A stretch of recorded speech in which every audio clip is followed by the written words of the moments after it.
మహిళా పోలీస్ స్టేషన్లని దిశ యాప్ ఉపయోగించి అలాగే మహిళా పోలీసులు ఉపయోగించి మహిళల్ని రక్షించే విధంగా ముందుకు వెళ్ళండి. అలాగే మీరు ఏదైతే యాప్ని ఈరోజు ఇంట్రడ్యూస్ చేస్తున్నారో కేంద్రంలో రాష్ట్రంలో మీ ప్రభుత్వమే అధికారంలో ఉంది కాబట్టి దానికి చట్టబద్ధత కల్పించండి. అప్పుడే మహిళలకి పరిపూర్ణమైన భద్రత కలుగుతుందని కూడా చంద్రబాబు నాయుడుకి సూచిస్తున్నాం. ఎందుకంటే ఈరోజు మీరు చూస్తే ఇంతవరకు జరిగిన ఏ క్యాబినెట్లో కూడా చంద్రబాబు నాయుడు గారు లేదా ఆయన యొక్క క్యాబినెట్ మహిళా భద్రత గురించి ఏ రోజు కూడా చర్చించలేదు. కానీ వ్యాపారులకి మద్యం వ్యాపారులకి కమిషన్ పెంచడానికి వాళ్ళు క్యాబినెట్లో డిస్కస్ చేశారు అంటే ఎంత సిగ్గుచేటో ఒకసారి ఆలోచించండి. ఎందుకంటే ఈ మద్యం గంజాయి డ్రగ్స్ వల్లే మహిళల మీద దాడులు, మహిళల మీద రేపులు, చిన్నపిల్లల్ని సెక్షువల్ హరాస్మెంటు, ఇళ్లలో భార్యల్ని తల్లుల్ని గృహహింసకి ఇవన్నీ కారణం గంజాయి డ్రగ్స్ మందును విచ్చలవిడిగా ఫోన్ చేస్తే ఇంటికి డోర్ డెలివరీ చేసే దౌర్భాగ్య పరిస్థితి ఈరోజు చంద్రబాబు నాయుడు గారి ప్రభుత్వంలో ఉంది. సాక్షాత్తు ముఖ్యమంత్రి గారు ప్రాతినిధ్యం వహిస్తున్న కుప్పంలో గంజాయి సాగు ఈరోజు ఎకరాలకు ఎకరాలు జరుగుతుంది.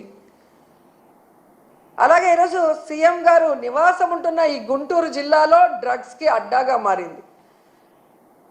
ఇక హోంమంత్రి అనిత ఇన్ఛార్జిగా ఉన్న వైజాగ్లో ఆ చుట్టుపక్కల గంజాయి సాగు ఎలా తాగుతుంది, డ్రగ్స్కి అడ్డాగా ఎలా మారుతుంది అనేది తెలుసుకోవాలి, సిగ్గుపడాలి, వాటిని అరికట్టాలి.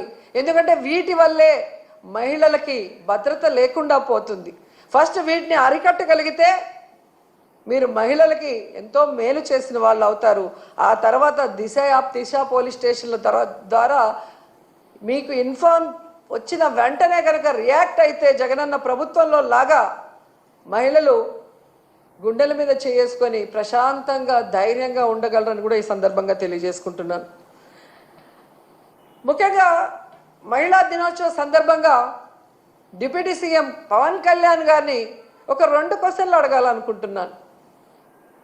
పవన్ కళ్యాణ్ గారు గత 5 సంవత్సరాలు ఊగిపోయి అరుస్తూ మహిళల కోసం ఎంత మాట్లాడారో మనం చూసాం. ఈ రాష్ట్రంలో జగనన్న ప్రభుత్వంలో 30,000 మంది మహిళలు అక్రమ రవాణా అయ్యారు, కేంద్ర నిఘా వర్గాలు చెప్పాయి అని చెప్పి పవన్ కళ్యాణ్ గారు మాట్లాడారు. మరి ఈరోజు మీరు అధికారంలోకి వచ్చారు కదా, ఆ 30,000 మంది ఎక్కడున్నారో కేంద్ర నిఘా వర్గాలు మీకు చెప్పలేదా? వాళ్ళని ఇంటికి తీసుకొచ్చి వదిలిపెట్టడానికి మీ ప్రభుత్వం ఏం ప్రణాళికలు చేపట్టిందో ఇంతవరకు ఏ రోజు డిస్కషన్ చేయలేదే. అంటే నీ రాజకీయం కోసం ఆడబిడ్డలను ఉపయోగించి అబద్ధపు ప్రచారం చేస్తూ జగనన్న మీద విషం చిమ్మాలనుకోవటం ఈ రాష్ట్రంలో ఉన్న మహిళలందరూ కూడా గుర్తిస్తున్నారని కూడా ఈ సందర్భంగా తెలియజేసుకుంటున్నారు. ఎందుకంటే మీరు ఒక మహిళా ద్రోహి. మీ రాజకీయ లబ్ధి కోసం మహిళల పేర్లు లేదా ఇలాంటి ఇష్యూస్ వాడుకుంటున్నారే తప్ప అధికారంలోకి వచ్చాక వాళ్ళకి మంచి చేయాలి, న్యాయం చేయాలి అన్న విషయంలో మీకు చిత్తశుద్ధి లేదనేది సుగాలి ప్రీతి విషయం కూడా తీసుకుంటే అర్థమైపోతుంది. చంద్రబాబు నాయుడు ప్రభుత్వంలో 2017లో జరిగిన ఇష్యూని అప్పుడు సైలెంట్గా ఉండి జగనన్న ప్రభుత్వంలో జరిగినట్టుగా ఎలా 5 సంవత్సరాలు ఆ ఒక్క విషయమే పట్టుకొని ఊగులాడారో మేము చూసాం. మరి అదే సుగాలి ప్రీతి వాళ్ళ అమ్మ జనసేన సభ్యత్వం తీసుకుంది, మీ పార్టీలో ఉంది, మీరు అధికారంలోకి వచ్చి కూటమి ప్రభుత్వం 10 నెలలు అవుతుంది. మరి ఎందుకు సుగాలి ప్రీతి వాళ్ళ అమ్మకి నువ్వు అపాయింట్మెంట్ ఇవ్వట్లేదు? ఆ అమ్మాయికి న్యాయం చేయడం కోసం మమ్మల్ని అడిగిన ఆ సిబిఐ ఏదో మేము చెప్తే కేంద్రం వినదు, కానీ మీరు అధికారంలో ఉన్నారు ఎన్డీఏ ప్రభుత్వంలో. మరి కేంద్ర ప్రభుత్వం మీద ఒత్తిడి తీసుకొచ్చి ఎందుకు సుగాలి ప్రీతి కుటుంబానికి, సుగాలి ప్రీతికి ఆత్మకి శాంతి కలిగించి ఆ కుటుంబానికి న్యాయం చేయట్లేదు అని అడుగుతున్నా. కేవలం రాజకీయం కోసం వాడుకొని ఈరోజు వాళ్ళ తల్లికి అపాయింట్మెంట్ ఇవ్వకుండా అవమానించావని ఆ తల్లే చెబుతుందంటే మీరెంత మహిళా ద్రోహి అర్థమవుతుంది. వాలంటీర్లుగా ఉన్న ఆడపిల్లలందరూ నా అక్క చెల్లెళ్ళతో సమానం. వీళ్ళందరూ కూడా 5,000కి ఏమి వస్తుంది, 10,000గా వీళ్ళకి చేయిస్తాను అన్నావు. ఈరోజు అధికారంలోకి వచ్చాక 1,70,000 మందిని రోడ్డున పడేసి ఉద్యోగం లేదు, జీతం లేదు, వాళ్ళ జీవితాలకి దిక్కు లేకుండా పోతే ఎందుకు నోరు తెరవలేదు? అంటే పవన్ కళ్యాణ్ నువ్వు మహిళా ద్రోహి కాదా అని అడుగుతున్నా.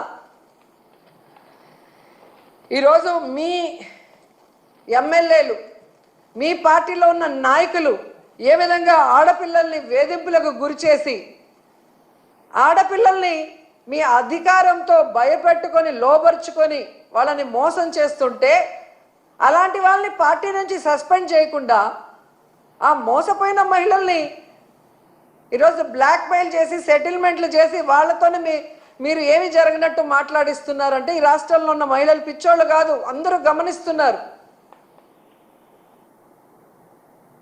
సో ఈ రాష్ట్రంలో మహిళా దినోత్సవం జరిపే అర్హత కూటమి ప్రభుత్వానికి లేదు. ముఖ్యంగా చంద్రబాబు నాయుడు గారు, పవన్ కళ్యాణ్కి అయితే అసలే లేదు.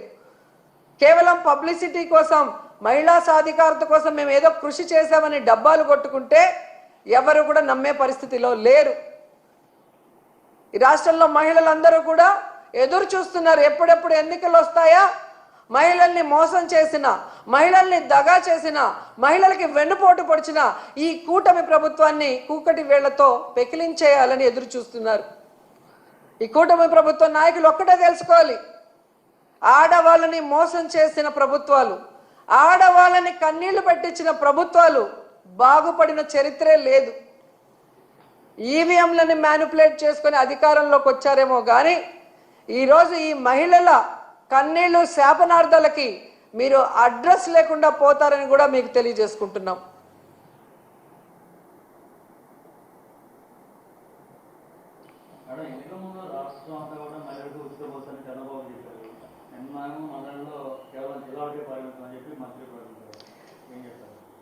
నిజంగా ఇది చాలా బాధాకరం అండి.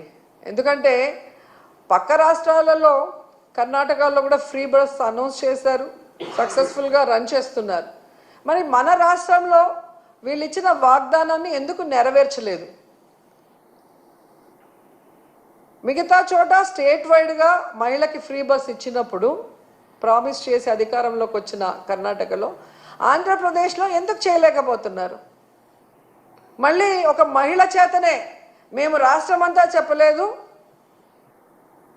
ఓన్లీ జిల్లా పరిధి వరకే అన్నారు.